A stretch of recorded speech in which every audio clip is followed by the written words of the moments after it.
Okay, assalamu alaikum. Welcome back. And part number two, shareholder.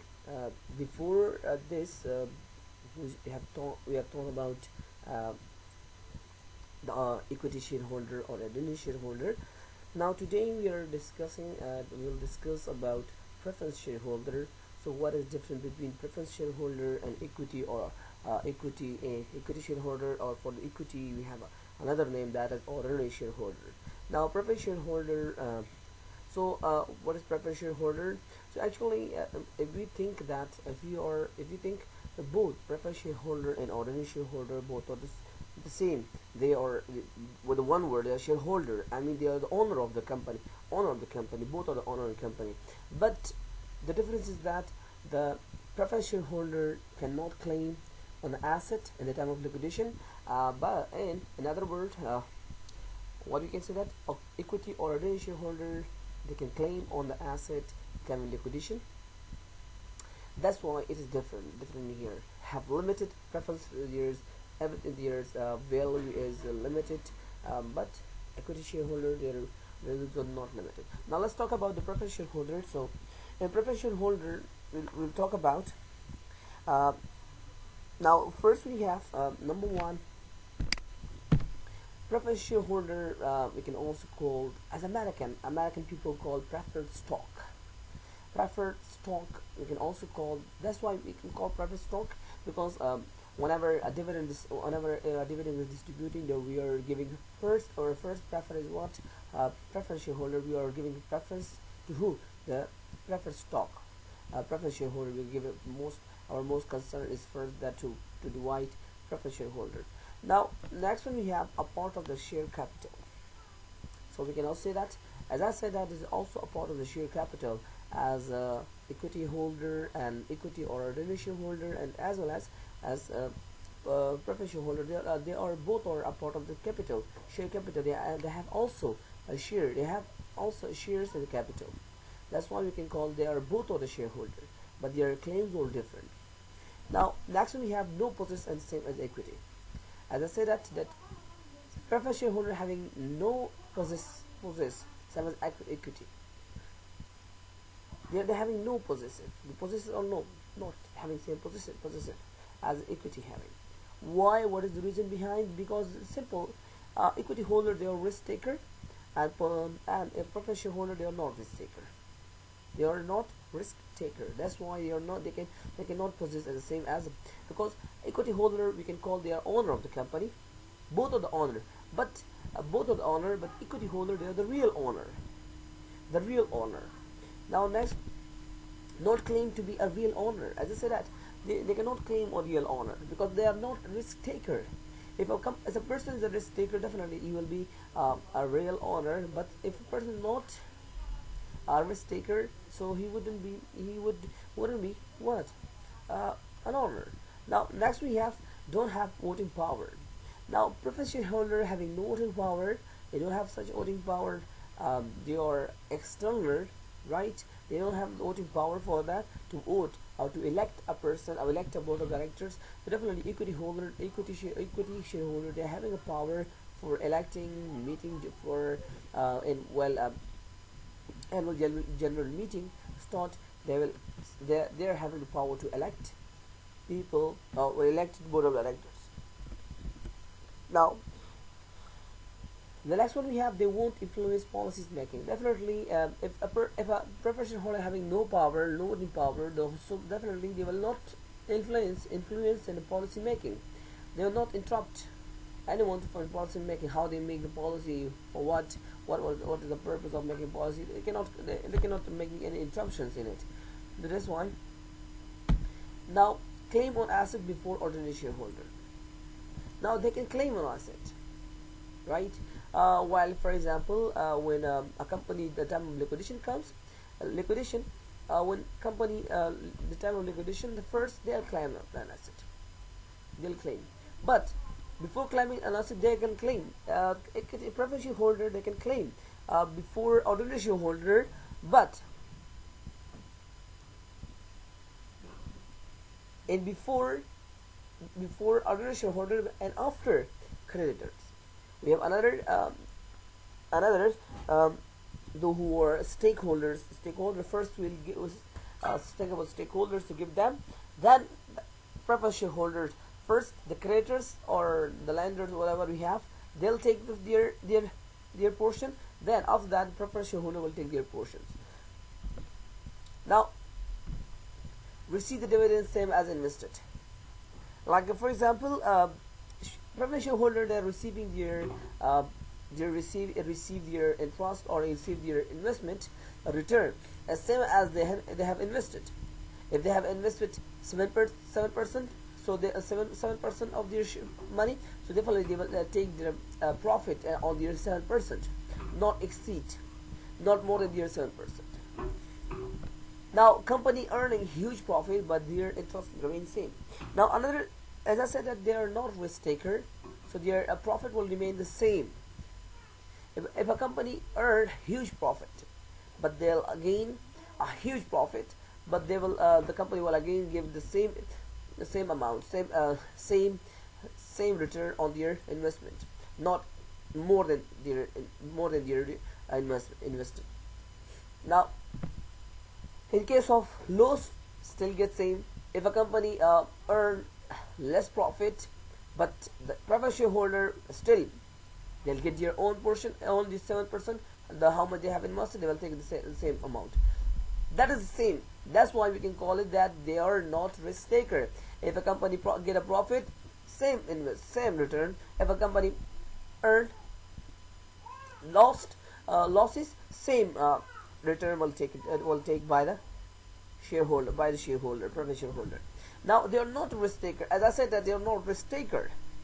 If they are risk taker, definitely they will be an owner. So they are not risk takers, so they are not getting anything on their except their invested amount. Now claim after outsider or creditors. So as I said that they can claim after outsider and creditors. First outsider will claim on their on the asset. Later on that preferred shareholder will claim on their later on a preferred shareholder will claim that. So first the outsider will take outsider claim, then preferred shareholder, and the loss whatever is remaining, if something is remained, so who will take? Ordinary shareholder will take. If not, so they will not take anything. That's why we can call their risk taker. Now preferred shareholder is up to here, it's finished, right? So now let's move on to the real owner of the company. So who is the real owner of the company? Now we're talking ordinary shareholder. Definitely we studied before that the ordinary shareholder who are the one who are called real owner, the real owner of the company. So residual. So they have definitely residual of profit and asset. They have residual profit and asset, claim on asset, and right. Now next we have the real risk barriers. We studied in the previous video, so that's one. We'll go a little bit quick. Now real risk barriers, definitely they are real risk takers or barriers. They are really risk takers, or they are the one who are really they are the one who are facing the barriers. Now no, not restricted. Not restricted. What do you mean by not restricted? It means that their amount of investment is not restricted. Like as a preferred shareholder, they'll get the profit. The more a company earn huge profit, they'll get more than their invested proportion, right? So their profit is their interest or profit is not restricted. Right to vote. Definitely the ordinary shareholder, they are the one who are electing the board of directors. They are the one who are electing the board of directors in annual general meeting. So that one they have a writing power, voting, the right to vote. They have the rights and for the voting power, vote. Definitely for their voting power, they select the people. Elect the directors, external auditors, and amend company constitution. Definitely, if an ordinary shareholder having the voting power, so definitely they elect the directors, the external auditors for auditing auditing. And amend to bring changes in constitution of a company. Now financial statement, definitely ordinary shareholder who are approving the financial statement of the company, and they are the one who are quantum of dividend. They are the one who are declaration of the dividend. ordinary shareholder, they are the one. Ordinary shareholder, their declaration of the dividend. How they are declaring the dividend? For an annual general meeting, when the meeting starts, when at the time of the meeting, uh, definitely ordinary shareholder having those, their interest is that to those people who are having a more than 51%, definitely their shares, their whatever they say, they will be that will be accepted. So their ordinary shareholder always trying to convince the board to declaration of on their declaration of dividend. Now, classification of equity shareholder. So we have classified equity shareholder or ordinary shareholder, that those who are the real owner. So we have classified in the two into having two classifications. Now, intention of owning wholly with the majority of shares, internal shareholder. So we have two types, internal and external. So one, ordinary shareholder, or you can say ordinary shareholder. So the first class class plus the first one, they have intention that wholly, that owning a wholly majority, for with the help of their majority votes, with the help of their majority power, they'll take the whole company for to enter their in management, to enter in the management and having part in the management in the board of directors, and that's why they want to have majority shares for to occupy or owning the holy company. Now, another one, we have invest in a company with the intention of return.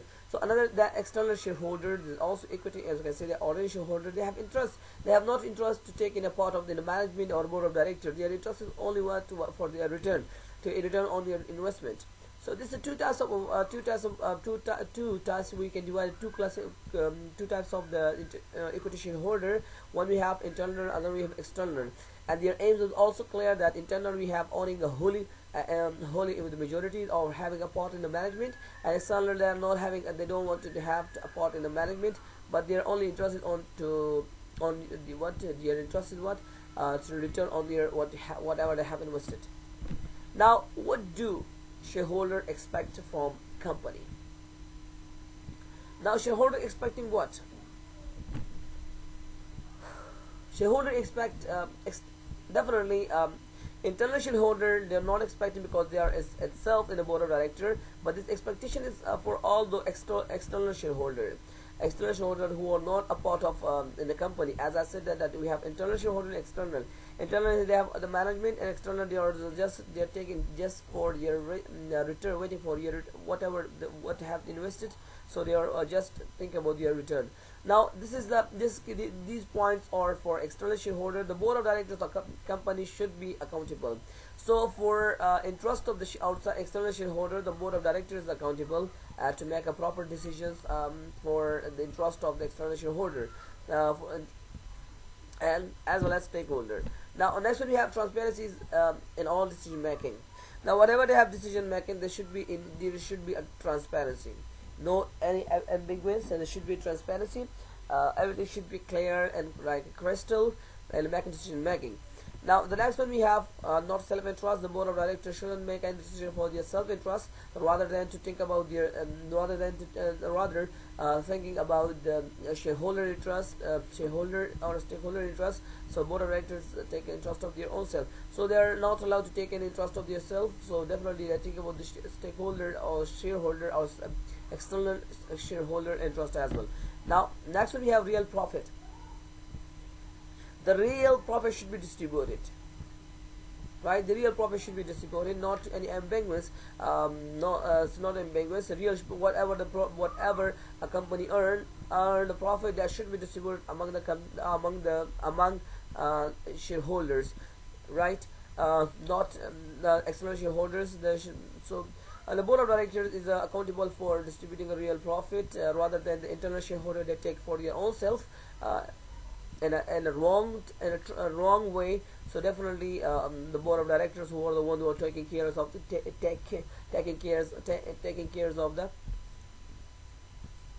shareholder. Now taking care of the external shareholder. Now next one we have,